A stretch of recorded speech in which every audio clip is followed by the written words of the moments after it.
Emily, your favorite animator. Welcome back to another video from Pose to Pose. Today, we're gonna have a little fun. I'm gonna tell you my top five favorite animated shows of today. Not the classics like Avatar: Last Airbender, Danny Phantom, all of the others. There's so many. I'm talking about the ones that are in our day and age right now that I'm really into, and where I see them going. I'm also going to be drawing them. So here we go. They're not in any particular order. I just wrote them down and I'm just going to be talking about them. So first one. Okay, let's start off with number one, Trollhunters Tales of Arcadia. This series is on Netflix right now. They have about 3 seasons. It was created by Guillermo del Toro, none other than the genius himself. And it premiered on December 23rd in 2016. This is right around the end of my first freshman year of college. So when I started watching this, I was like really getting into animation for the first time, like for real. And what I love about this series is that it was created by DreamWorks and it's 3D animation, but like the quality of it is as if it was a feature film. Like budget was, I don't even know where their budget was, but it's just such high quality work.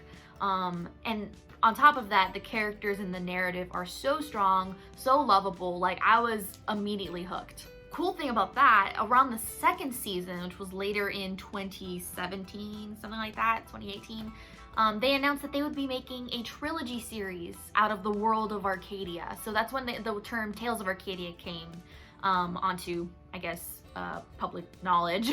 And now they have Three Below, which is the second part of that trilogy series that was released December 21st in 2018. That has 2 seasons.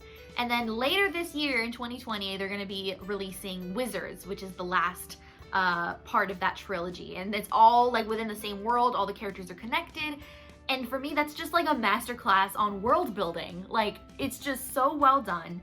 I really enjoyed getting involved emotionally into the story, and that's for me, that's like the biggest thing. Like I love the concept of storytelling and like connecting with the audience on a level that you couldn't do with any other medium. So yeah, Trollhunters, it's so loving, so adorable. It follows Jim Lake Jr. I should have said this in the beginning, but that's fine. It follows Jim Lake Jr., who's a regular teenage boy. He finds an amulet in the ground and gains these powers, and suddenly he's now the Troll Hunter, which reveals this whole secret underground society of trolls that are living in Arcadia, and he has to protect them from the evil powers that be, and more. It's like so much more. It is so cool. And then Three Below is kind of intertwined with that. It's about aliens that come from refuge from their planet and how they kind of integrate into Arcadia life as, people that are overlooked. And it's like, it's a girl, it's an old man, and it's a Hispanic kid. And that's how they kind of get transformed into people that people don't look at. And I just think it's really brilliant how Guillermo brings in like his Hispanic culture and then like different people that wouldn't necessarily get like the limelight, and I just really adore his work. I am really inspired by it. So Trollhunters Tales of Arcadia, number 1. Number 2, Rise of the Teenage Mutant Ninja Turtles. Now, I will say this, I was never a fan of the of the Teenage Mutant Ninja Turtle franchise until this show for some reason. I don't know. I just was not into the comics. I wasn't into all the different series. I know they had a lot of different like TV shows and movies and whatever, and a lot of different iterations. But for some reason, I was really grabbed by this one.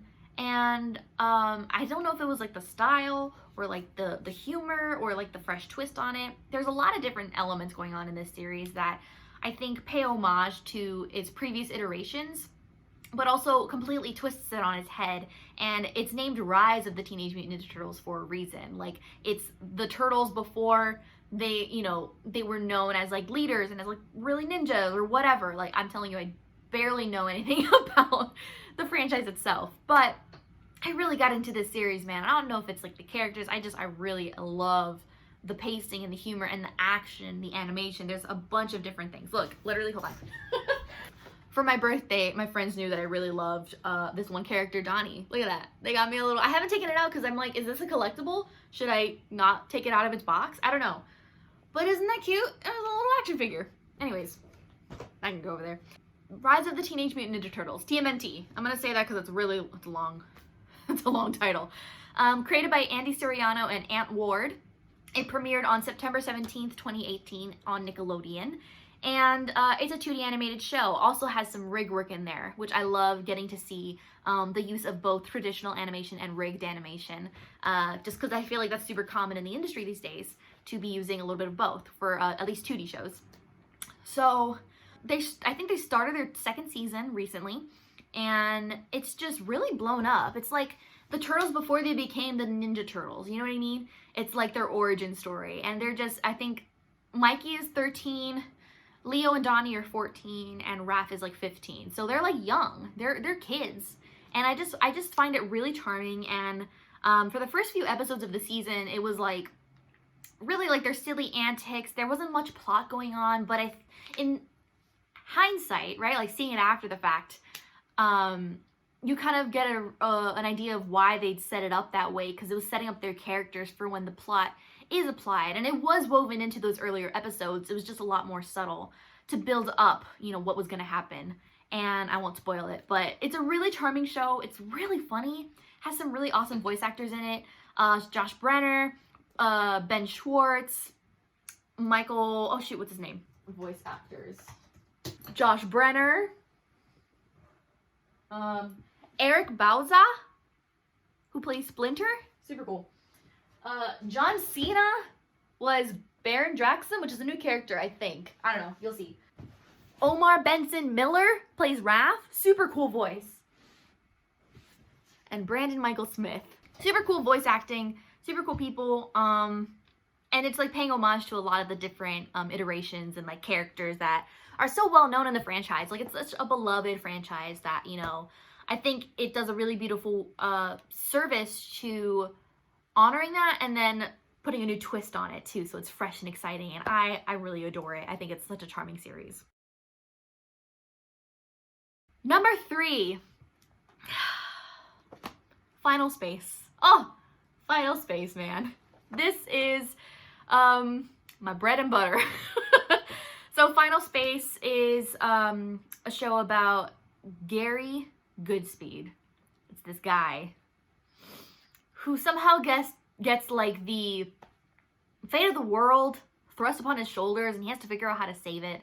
And he's also been in solitary confinement in space for 5 years. And it's just this really interesting journey of him trying to save Earth from total destruction, along with a bunch of different characters. I love this show so much. It's low-key something I want to work on. I'm just saying.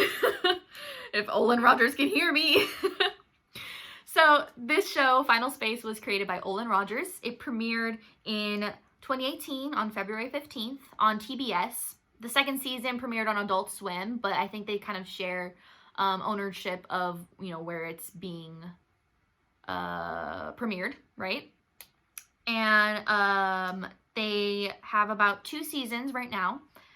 Working on the 3rd one right now during the pandemic, which is super cool that it's still being worked on. Fun fact about this, it premiered on February 15th in 2018. That month, before it was like 2 weeks before it premiered, Olin, Devin Roth, which is the art director, and Rosa Tran, and Cody Galloway. Rosa Tran, I think, is one of the, oh shoot, I keep forgetting. Should have written this down.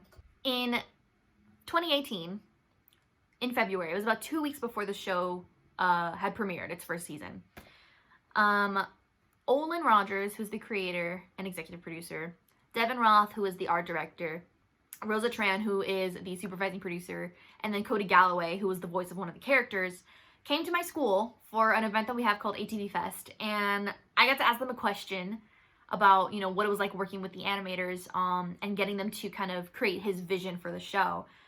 And he answered it, and it got shown on like the press reel that they had on Facebook for the release of this first season. And I was like, oh my gosh, I'm famous. No, not really. But it was just really like, oh my gosh, he like showed my question on there.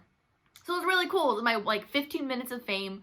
And I was like, Olin Rogers recognized me. And I love his work. You know, he did a lot of YouTube stuff. He did some Balloon Shop was one of his, I think comedy sketches, or not entirely sure on that. But he's had a social media presence for a lot of years. And this is like his first show that's ever been premiered. He also has a soda parlor in Nashville. That show is fantastic. It's something that I am so inspired by, something I really want to work on, or one of his, you know, many shows that he's pitching, because he's creating a lot of different things. Yeah, it's fantastic. And I'm really looking forward to seeing more from that show and seeing more of his content. It's just so out there, and it's adult animation, but it's like on a level that is different from all the other adult animation out there today. It's put in with a lot of love and a lot of heart, and also really good animation for being 2D. They used, I think, traditional and 2D rigs, and it's just the amount of movement that they got out of that is insane. Another one that's very, very recent, like this year recent, it's called Glitch Tex. This was created by Eric Robles and Dan Milano, and this premiered this year, February 21st, 2020. It's super new. But I followed it for a little bit because they've posted some teasers on Nickelodeon, and on different like social media pages about Glitch Tex becoming a thing.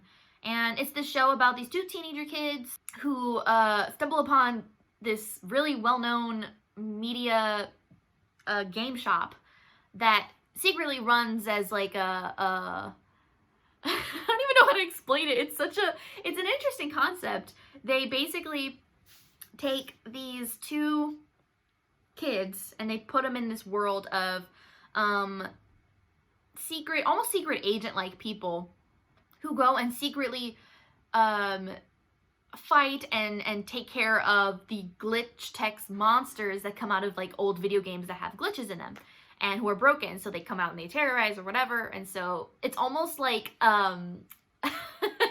Men in Black, where it's like they like flash people so they don't remember that they were there and that there was a problem. It's really fun. It's really interesting.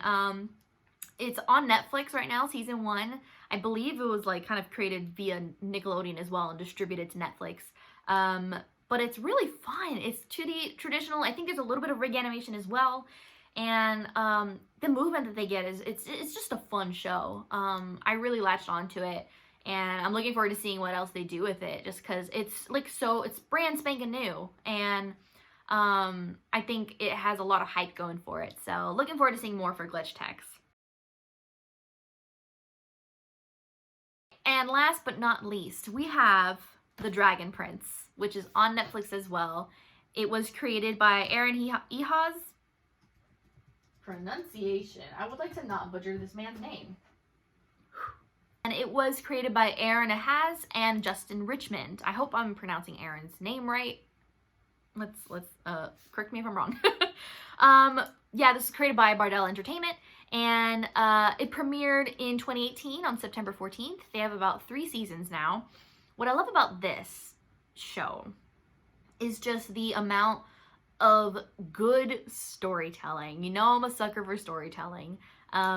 It's about like war and relationships and family and you know, morals, and it's all just crafted really beautifully together. These two kids, Ezrin and Caleb. Caleb? This is ad-libbing for real, bro. Callum! I'm an idiot. So it's about these two kids, right? Ezrin and Callum are the main, I would say they are the main characters. They find the egg to the Dragon Prince, which is just this whole like history of war and the reason behind the war. There goes my notes. And they have to return it, the egg, right, unhatched, to the magical land of Zadia. And it's just so, like fantastical and has so many different elements of fantasy and lore and different character relationships. And it's a beautiful story. Like, I was really emotionally connected to it from like the first few episodes of the first season. I will say the animation has totally gotten better because season 1 was a bit rough. It's 3D animation, but it looked very stepped. I think it just needed a little bit more love and attention. And I will say that the animation in seasons 2 and 3 have, far surpassed that. It is so, so good. Even then, like, it did not deter me as much. I thought it was more of a stylistic approach to the animation, but the story was still so solid. I was like, I don't even care what it looks like. Like, I'm just so invested in this, narrative now. So yeah, really fantastic stuff on Dragon Prince. I'm really looking forward. I think they're working on the 4th season as well. That'll be distributed to Netflix. And yeah, it's gonna be really good. Those are my top 5 as of right now. There's some stuff coming out soon that I'm sure I will latch onto. I know there's Central Park on Apple TV. It's gonna be like a musical adult animated show, which is gonna be really fun. They have a bunch of Broadway stars on that. Duncanville just finished its 1st season. They're gonna be hopefully working on season 2. I don't know, there's a lot.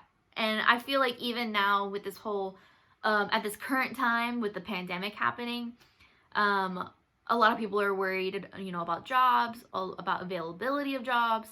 I'm really blessed to be in the animation industry that has not really stopped working.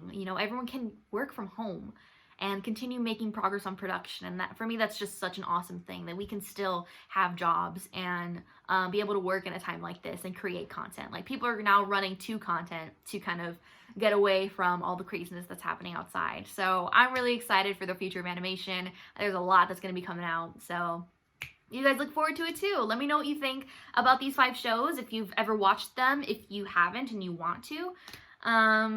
I am looking forward to hearing from you guys.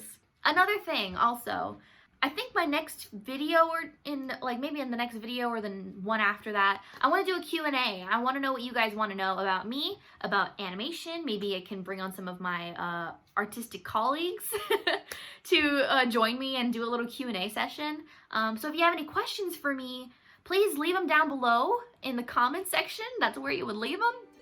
And I will try and get to them for another video. All right, thanks guys. Have a good one.